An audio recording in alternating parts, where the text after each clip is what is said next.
Hello दोस्तों, स्वागत है आपका एग्ज़ाम हिंदी में। आज की इस वीडियो में हम लोग विटामिन्स के बारे में पूरी विस्तार से जानेंगे।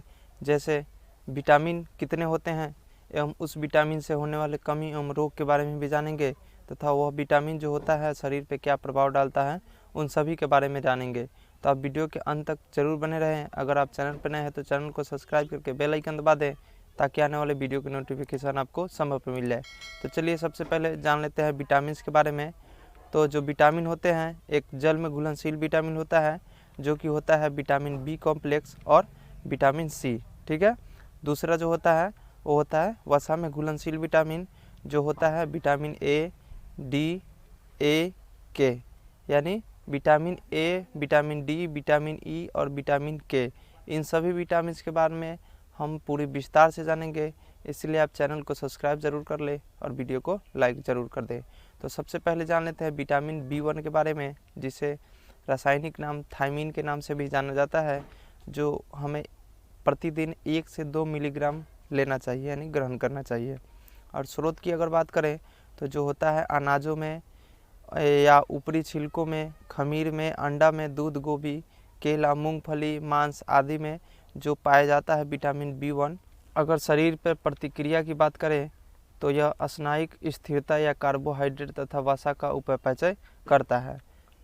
दुर्बलता, मांसपेशियों में छिन्नता, बेरी से रोग जो एक रोग होता है वो भी होता है।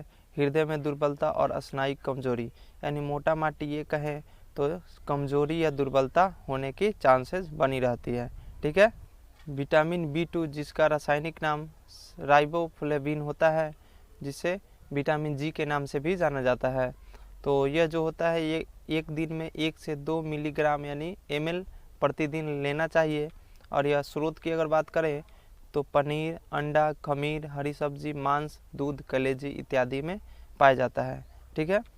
अगर इसके शरीर पे प्रतिक्रिया या प्रभाव की बात करें तो जो होता है यह शरीर में वृद्धि, स्वास्थ्यवर्धक भी होता है, उपापचय में महत्वपूर्ण होता है, FAD का घटक भी होता है। ठीक है। कभी अगले वीडियो में FAD के बारे में पूरी विस्तार से बताएंगे कि FAD होता क्या है।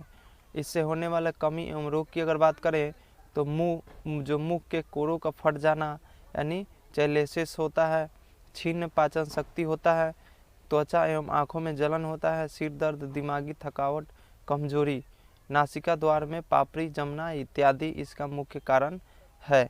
ठीक है। विटामिन B2 का विटामिन B3 या पैंथोथोनिक अम्ल की बात करें तो यह 1 से 2 मिलीग्राम प्रतिदिन लेना चाहिए। स्रोत की अगर बात करें तो खमीर, कलेजी, अंडा, विटामिन ए का घटक जो मांस होता है वो भी इसमें शामिल है। दूध, मूंगफली, गन्ना, टमाटर इत्यादि जो होते हैं विटामिन B3 का प्रमुख स्रोत होते हैं। अगर ये शरीर पे प्रतिक्रिया या प्रभाव की अगर बात करें तो यह उपापचय में सहवृद्धि, बाल सफ़ेद होना, प्रजनन क्षमता का कम होना भी इसका मुख्य प्रभाव पड़ता है शरीर पे। ठीक है। अगर इसके रोग की बात करें तो त्वचा रोग इसका मुख्य कारण है। एक ही रोग होता है त्वचा रोग विटामिन B3 के कारण। तो आप इससे अंदाज़ा भी लगा सकते हैं कि कौन से रोग किस विटामिन के कारण होता है और यह ठीक कैसे हो सकता है और इसका स्रोत क्या क्या है। तो बढ़ते हैं अगला विटामिन की ओर। तो विटामिन B5 जिसे रासायनिक नाम निकोटीन के नाम से जाना जाता है और या नियासिन के भी नाम से जाना जाता है। यह विटामिन PP के नाम से भी जाना जाता है, जो प्रतिदिन 1 से 2 मिलीग्राम हमें ग्रहण करना चाहिए। स्रोत की अगर हम बात कर लें तो ताज़ा मांस, कलेजी, मछली, अनाज, दालें तथा खमीर इत्यादि में पाया जाता है। यानी मोटा मोटी ये समझे तो मांस, मछली, जो अनाज, दाल होते हैं उनमें सभी प्रकार की विटामिन्स मौजूद होती है। किसी में कम, किसी में ज़्यादा, लेकिन सभी प्रकार की विटामिन्स उसमें मौजूद होती है। अगर शरीर पे प्रभाव की बात करें तो यह जो होता है उपापचय में सहायक होता है और NAD का घटक होता है।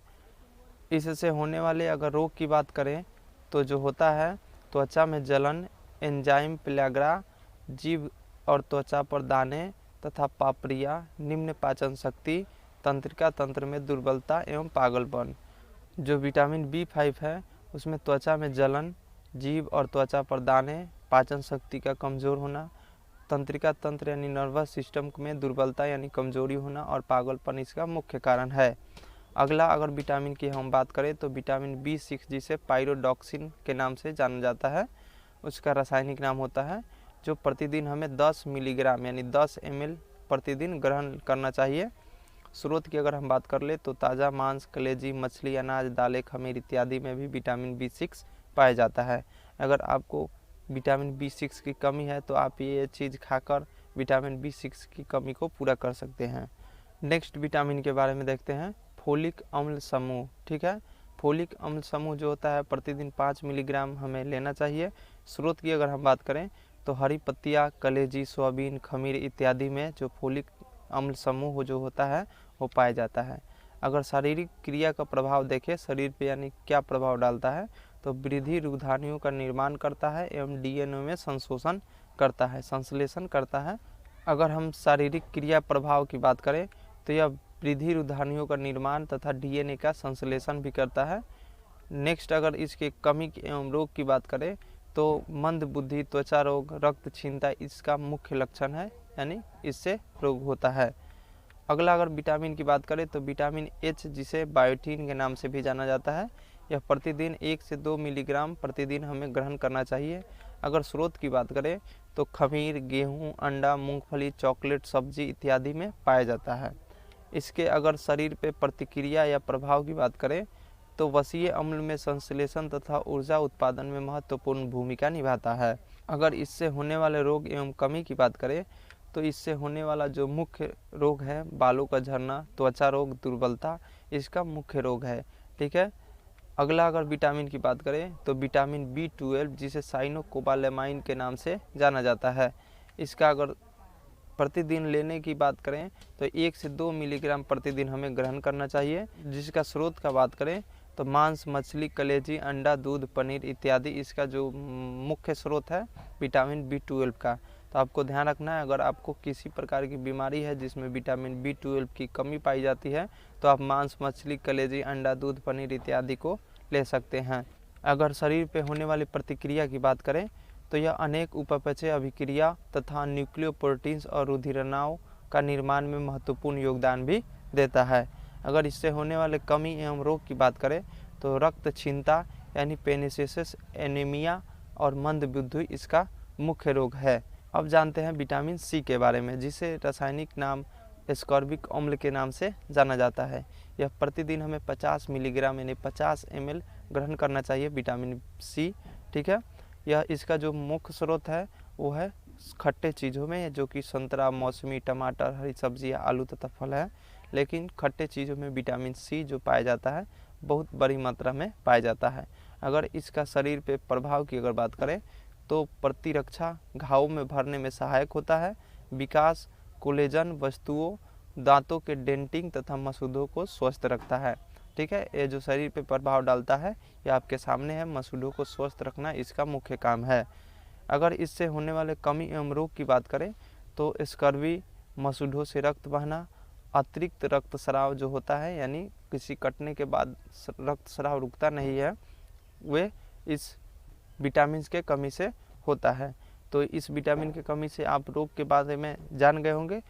अब जानते हैं वसा में घुलनशील विटामिन। जैसे कि हम पहले ही बता चुके हैं कि वसा में घुलनशील vitamin vitamin A, vitamin D, vitamin E और विटामिन K है। तो विटामिन A के बारे में जान लेते हैं, जिसका रासायनिक नाम रेटिनॉल के नाम से जाना जाता है।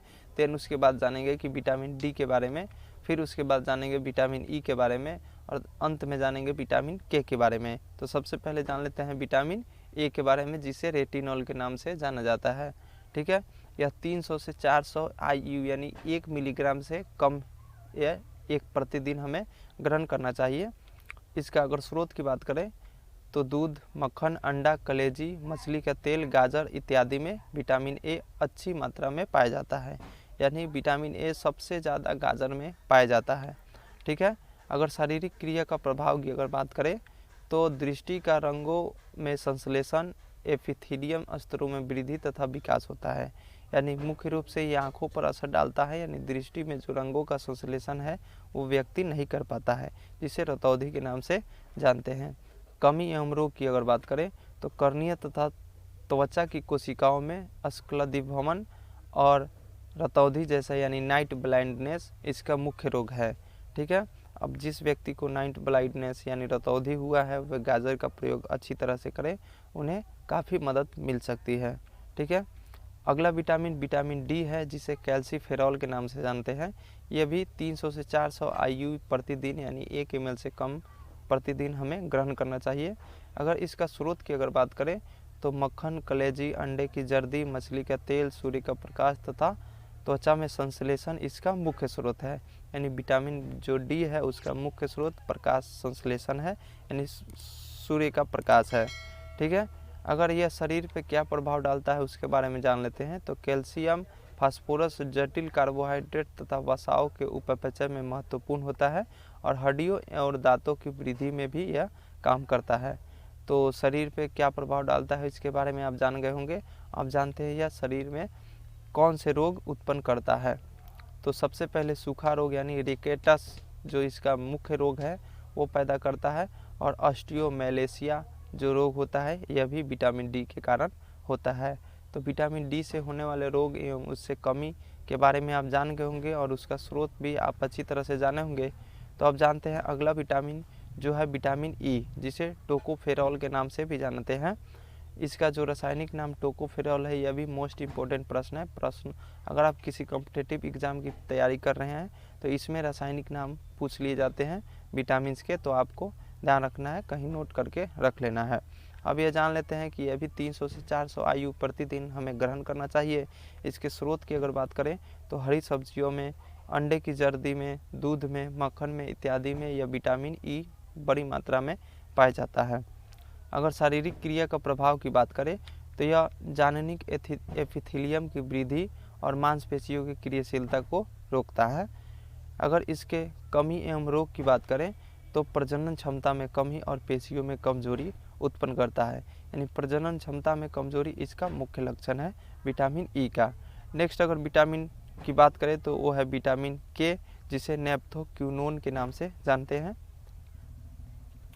जो हमें प्रतिदिन 300 से 400 IU यानी 1 ml से कम यानी आधा ml के आसपास हमें ग्रहण करना चाहिए।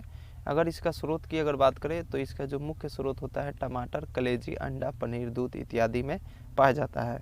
अगर विटामिन के शारीरिक क्रिया का प्रभाव देखें तो यह जो होता है यकृत में प्रोथ्रोम्बिन का निर्माण करता है। शारीरिक क्रिया के अगर प्रभाव में यकृत में प्रोथ्रोम्बिन का निर्माण करना इसका मुख्य काम है। अगर इससे होने वाले कमी एवं रोग की बात करें तो इससे रक्त का जो थक्का नहीं जमता है। इससे एक ही रोग होता है जिसमें रक्त का थक्का नहीं जमता है, यानी कोई भी अंग कटने के बाद उसमें जो रक्त का थक्का है वो नहीं जमता है, खून बहते चला जाता है। तो दोस्तों उम्मीद करता हूँ कि इस वीडियो के माध्यम से आप सभी विटामिन के बारे में पूरी विस्तार से जाने होंगे कि विटामिन के स्रोत कौन कौन से हैं, उसके रासायनिक नाम कौन कौन से हैं, उससे होने वाले रोग एवं उससे होने वाले शरीर पे प्रतिक्रिया क्या क्या पड़ते हैं।